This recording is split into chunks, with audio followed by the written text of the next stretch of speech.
Hi guys! So today, magpapa-car wash tayo.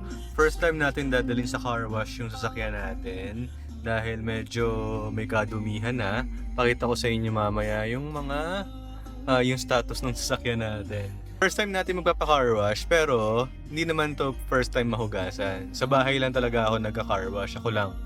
And medyo busy tayo last time. Hindi natin na asikaso. Ngayon papa-car wash na tayo guys. Pakita ko sa inyo kung paano at ano ang ginagawa.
Okay, so ito.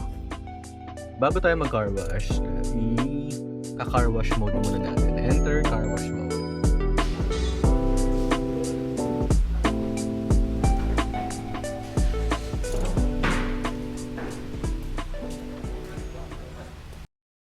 So basically, normal car wash lang siya. Ang pinag-aiba lang is, yun, may option si Tesla na car wash mode. Ano ba yung car wash mode? Ano bang ginagawa nun? So, dinidisable nyo yung mga sensors para hindi nga naman mag-open and close yung mga windows, tapos hindi rin mag-open yung trunk and yung front, and especially yung charging port natin, hindi siya mag-open. So, in-off nyo yung mga sensors para yun nga, hindi ma-trigger yung mga dapat mabuksan. And nag-advise lang din ako kay car wash guy na na wag masyadong malakas yung pressure ng tubig kasi nga naka-PPF tayo. Para din maiwasan lang yung mga pag-angat ng mga PPF natin. So, chill lang. Parang ganun lang. And yung car wash mode, automatic siya mag-exit once na-hit natin yung 15 kilometers per hour na speed.